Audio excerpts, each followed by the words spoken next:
Good morning, students. Today we are going to study class 6 geography chapter, major domains of earth. This chapter will deal with all the domains of earth which are there on our planet, and you will learn very important GK information which is not useful for you for this class but in all the classes to come for all the competitive exam.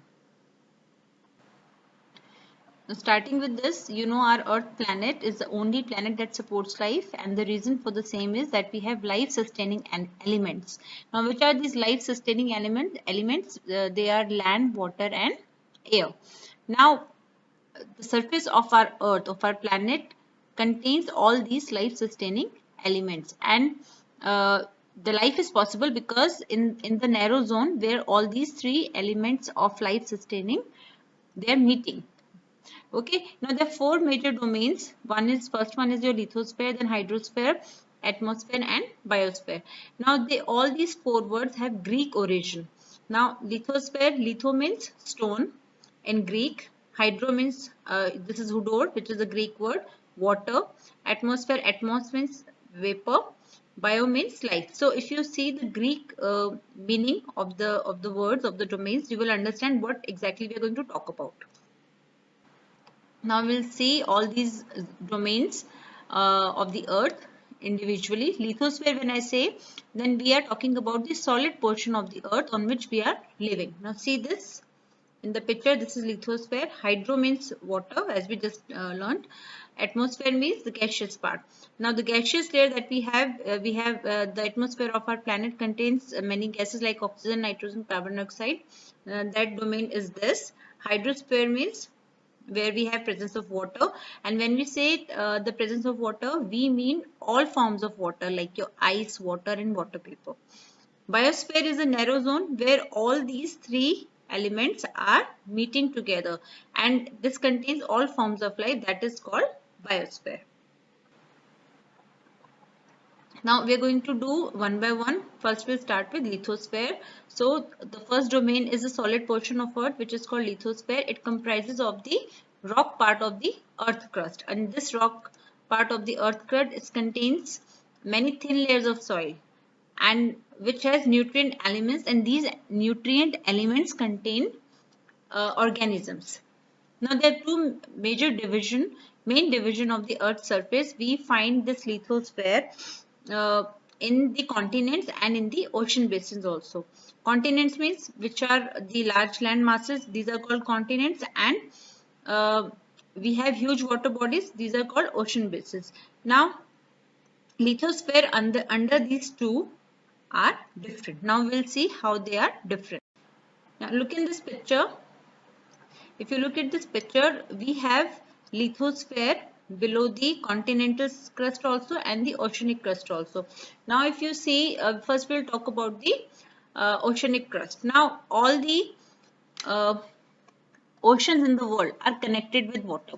Now suppose in your room if you spill water, so that will be spread out equally. So the sea level uh, in all water bodies remains the same, however their depth varies. Okay, now why the depth varies? Suppose in a swimming pool, there is a certain depth for children because it is not very deep. There is certain depth for adults where it is very deep, or for the perfect swimmers.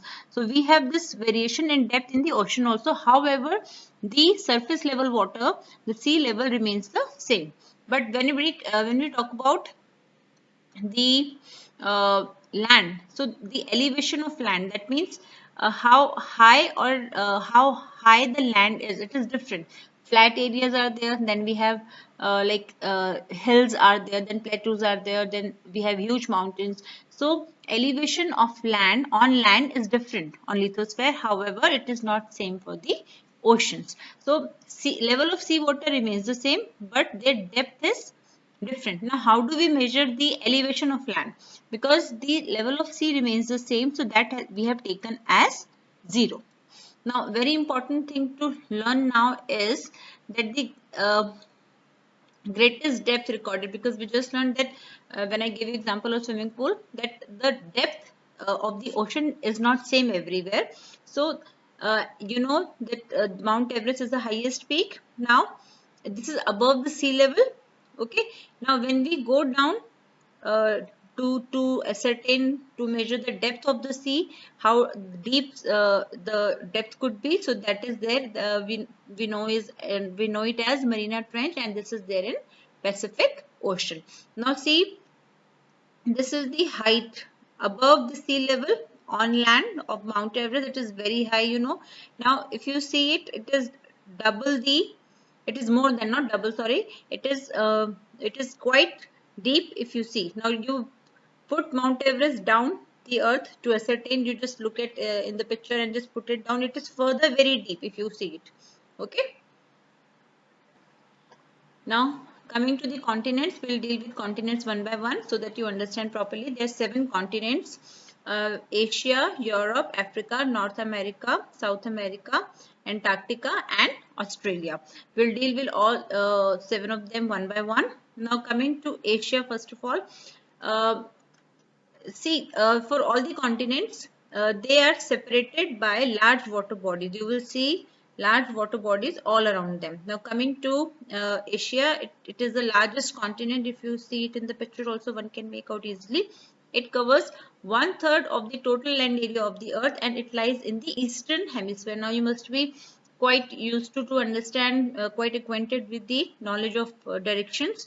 Like this is north, south, west, and east. So it is the eastern hemisphere.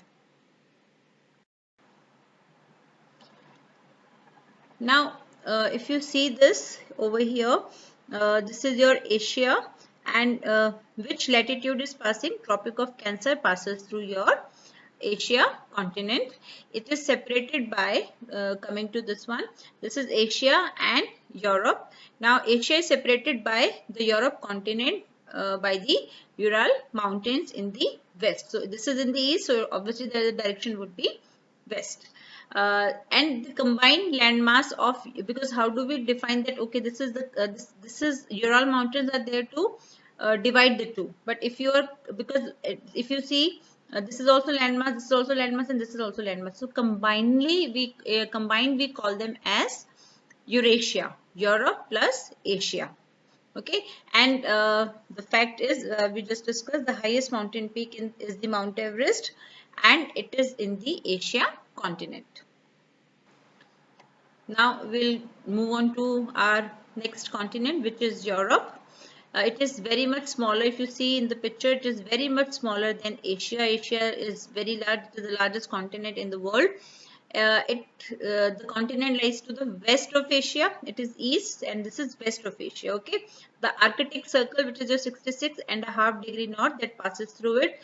It is bound by water bodies on 3 sides, 1, 2, and 3, because the last side is your landlocked. It is landlocked from the fourth side, which is Asia.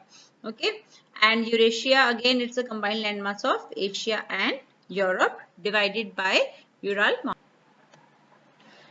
Now we are coming to the third continent, which is Africa. It is the second largest continent after Asia. Very interesting facts to know about it is that it is bounded by, this is the Africa continent, it is bounded by oceans and seas. If you see, this is your 0-degree equator, this passes through it, if you can see it clearly. Okay, and it is passing almost through the middle of this continent, and this is the only continent where your 3 important lines passes through. First is your equator, we just discussed, then is your Tropic of Cancer, then is your Tropic of Capricorn.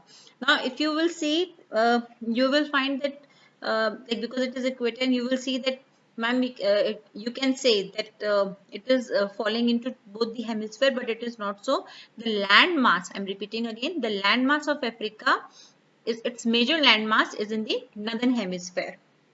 Okay, because it is like, you know, it is narrowing down when it is coming in the southern hemisphere. So the major landmass is in Africa only, and the world's largest hottest desert, the Sahara Desert, is located in Africa, and the world's longest river, Nile, that also flows through Africa.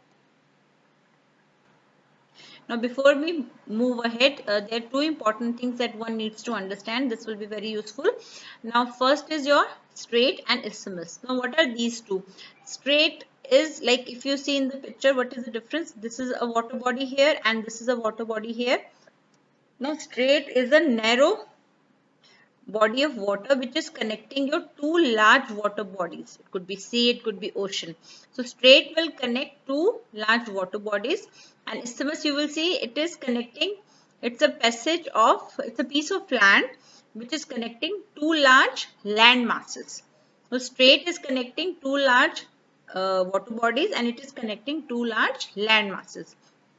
Now if you will see, this is isthmus of Panama, uh, which connects your joins your North America and South America. It's a piece of land over here, and this is your Strait of Gibraltar, just joins your Atlantic Ocean to the Mediterranean Sea. This is your strait. Now very common strait, if you see our India, this is peninsular India, India's peninsular down south, and this is Sri Lanka, a neighboring country. So over here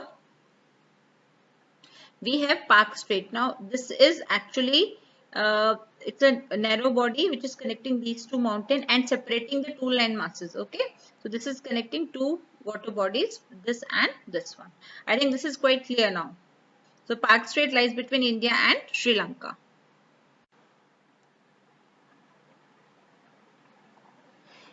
Now we have just discussed what is Isthmus of Panama. Now we are moving to our next continent, which is North America. This is the third largest continent in the world, and this is not to be confused with United States of America. United States of America is not the name of the continent. The continent name remains North America. Like we have like Canada is also there. Similarly, we have United States there. Now this North America is connected with South America over here with Isthmus of Panama that we have just discussed. This continent completely lies in northern and the western hemisphere. Three oceans surround this continent, your Pacific Ocean, Atlantic Ocean and Arctic Ocean on the top. Now we'll move on to the next continent, which is South America. It lies mostly in the southern hemisphere. We have Andes mountain range, longest mountain range. Please don't confuse yourself with Mount Everest. That is the highest mountain range and it is the longest mountain range.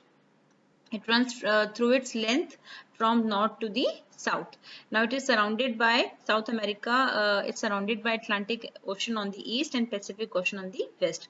Now it has the world's largest river, which is Amazon. Now we have discussed the world's longest river in Africa, that was Nile.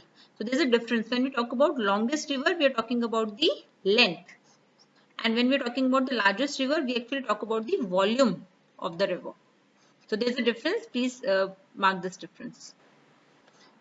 Now we are moving to our next continent, which is Antarctica. This lies completely in the southern hemisphere. It's a huge continent, and if you see there, it is clearly written.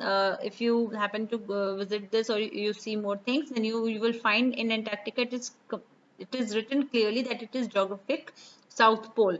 Now, since it is in southern hemisphere and it is located in South Polar region, it is permanently covered with thick ice sheet, because the ice sheets are there, so there are no permanent settlements. But many countries, including India, our country, they have their research centers here. Now the two research centers, this is very important, please pay attention. Two research centers in Antarctica are Maitri and Dakshin Gangotri. They have been put up by our own country, India. Now we are coming to the last continent, which is your Australia. This is the smallest continent, but it is called island continent because you know what is an island? A piece of land surrounded by water bodies on all its sides. So you can see it is having water all around it. It is called island continent and it is the smallest continent and it lies entirely in the southern hemisphere. Thanks for watching. Please watch it again and do subscribe if you liked it. Thank you.